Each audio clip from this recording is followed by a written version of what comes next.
भी ना करवा सके, इलेक्शन चोरी कर ले, वो कैसे आगे चलेगी? ये सिर्फ ये इलेक्शन नहीं है, 18 में भी यही हुआ, उससे पहले हर इलेक्शन में होता रहा। तो हम इन खराबियों को भुगत रहे हैं। लेकिन सर लेवल होता है, एक पानी का इतना लेवल, एक इतना, एक इतना, एक बेमानी का भी इतना लेवल, इतना लेवल, इतना लेवल। पब्लिक मैंडेट जिस तरह आज डिबेटेबल हो गया है, आपने देखा कमिश्नर साहब ने आके जो कुछ कहा, मैं कह रही हूं क्या ब्यूरोक्रेसी में एक नई सोच आ रही है या आप समझते हैं ये सिर्फ कॉस्मेटिक है? देखिए, मैं कह रहा हूं कि आज कमिश्नर रावलपिंडी ये कह रहा है कि वो खुद कह रहा है, जो इंचार्ज था इलेक्शन के प्रोसेस का, तो अगर वो कह रहा है कि मुझसे इलेक्शन रिग करवाया गया, 13 सीटें, मेरा ताल्लुक पिंडी डिवीजन से, 13 सीटें पिंडी डिवीजन की हैं, वो कह रहे हैं 13 सीटें रिग हुई हैं और 40-40 हजार वोट के मार्जिन मैंने कवर किए। तो आप इसका क्या जवाब देंगे? कौन इसका जवाब देगा? तो आज ये जुडिशरी की जिम्मेदारी है, ये चीफ जस्टिस साहब की जिम्मेदारी है, जो सुओ मोटो पावर्स रखते हैं। Suo motu powers marriage hall ठीक करने के लिए नहीं होते।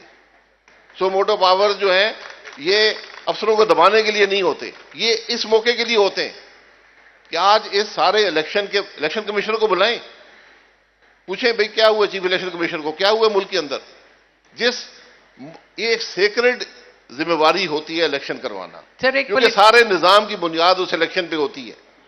कल अगर हमारी हुकूमत वो होगी जो एक चोरीशुदा इलेक्शन की वजह से आई है, तो वो हुकूमत क्या परफॉर्म करेगी? तो वो चल भी नहीं सकती ना जी। आज के दौर में वो चल सकेगी? जी, आज के दौर की बात नहीं है। हुकूमतें, ये जो ओहदे होते हैं कॉन्स्टिट्यूशनल, आप एक ओथ लेते हैं, आप ओथ के मुताबिक, अगर आपके पास मॉरल अथॉरिटी नहीं होगी, ये ओहदे नहीं चलते, मुल्क नहीं चलते। एक बुनियादी इंग्रेडिएंट होता है निजाम को चलाने का, वो मॉरल अथॉरिटी है। मॉरल अथॉरिटी नहीं है तो कुछ भी नहीं है। शाहिद साहब, एक बड़ा इंपॉर्टेंट सवाल है और मेरा ख्याल है हम सब थोड़े इस बारे में सीरियस और सोबरली ये सवाल करेंगे। कैलकुलेशंस की जाती हैं पीछे से कि कौन आएगा, किसको कितने वोट मिलेंगे, कौन अभी बनने वाला है। इसमें बहुत से इदारों का रोल होता है, बहुत से इंस्टीट्यूशंस का हमारे यहाँ रोल होता है। अभी जो हालिया इलेक्शंस हुए, अगर ये कैलकुलेशन गलत साबित हुई उन लोगों की, उन इदारों की जो अपने आप पे फख्र करते हैं, तो आप क्या समझ रहे हैं कि आगे आइंदा क्या होने वाला है? देखिए, कैलकुलेशन करना उनका काम नहीं है, कैलकुलेशन करना अवाम का काम है। जिसको वोट दें फिर उसको भुगतें, ये सियासत होती है, ये हमारा आईन है। अगर आप इस पे नहीं चलेंगे तो फिर नुकसान होगा। तो अब क्या होगा? अभी इस वक्त क्या ढांचा, क्या आप एक बंद गली में दाखिल हो गए। बंद गली? जी बिल्कुल। और आज आपके मुल्क में कोई जमात अक्सरियत नहीं रखती, कोई जमात दूसरे साथ बैठने को तैयार नहीं है, बोझ उठाने को तैयार नहीं है।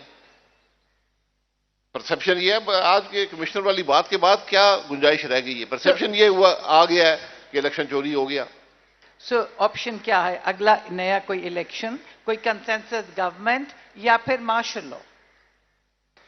ये मुश्किल, सारे ही मुश्किल फैसले हैं, लेकिन शायद आपको on the table right now. जी, आपको फिर से बोलिए। जी, आईनी तरीका तो यही है कि चीफ जस्टिस साहब की जिम्मेदारी मैं समझता हूं आज है कि इस इलेक्शन का फैसला करें। ये दुरुस्त था, ये नहीं था। और अगर बल्ले जैसा फैसला हो गया? जी, आपको पता है सिंबल लिया गया था, फैसला वो भी तो बड़ा क्वेश्चन है। वो ये फैसला करें कि इलेक्शन दुरुस्त था, ये नहीं था, ये उनका काम है। उसके बाद अवाम का फैसला है जिसको भी लाना चाहते हैं। सो ऑप्शन, मैं वही पूछ रही हूँ, क्या सुप्रीम कोर्ट का जो फैसला आएगा वो आप समझते हैं सबको मंजूर होगा? तो मंजूर नहीं हुआ तो क्या चॉइस है? अगर सुप्रीम कोर्ट की बात भी नहीं मानेंगे तो फिर क्या करेंगे? ये चॉइसेस जब हम क्रिएट करते हैं कि कोर्ट की बात मानेंगे नहीं मानेंगे, अवाम की बात मानेंगे नहीं मानेंगे, इलेक्शन को मानेंगे नहीं मानेंगे, तो आप वहीं पे हु रन्स द गवर्नमेंट? कौन मुल्क चलाता है?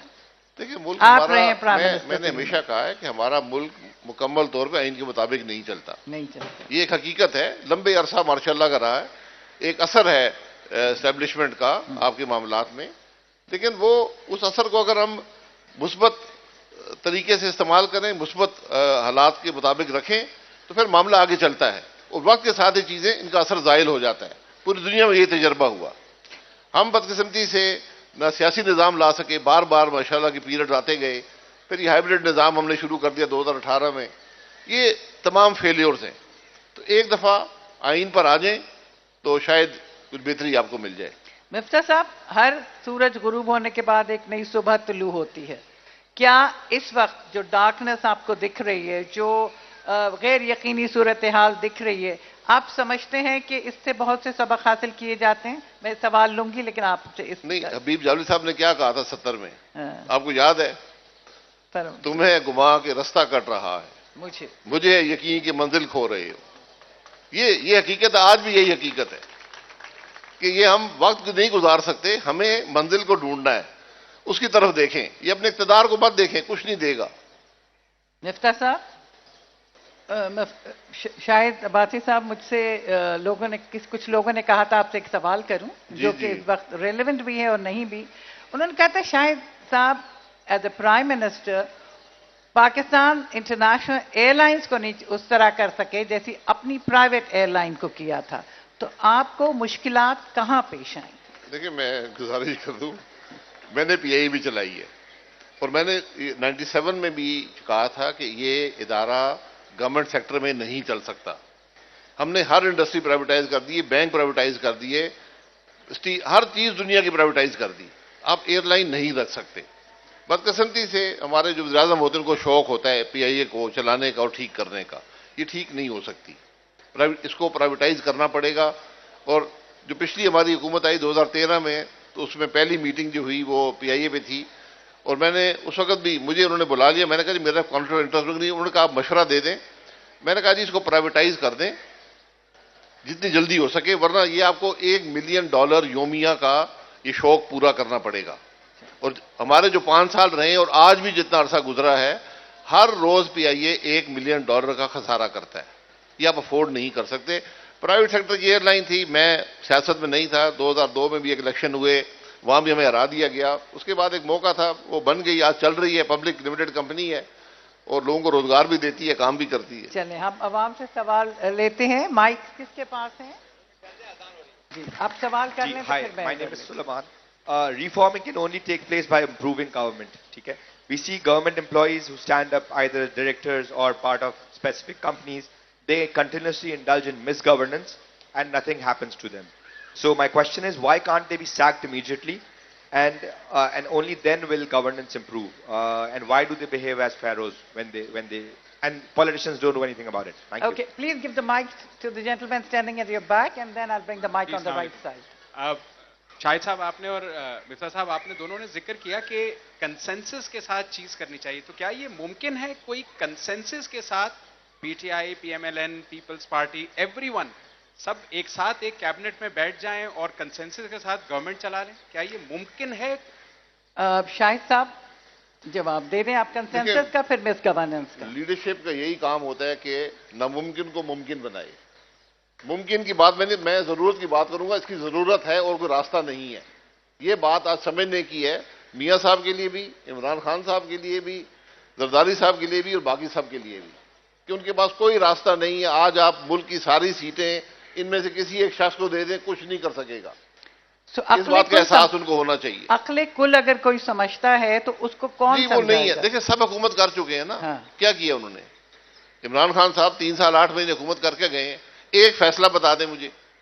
16 महीने शहबाज साहब करके गए, एक फैसला बता दें।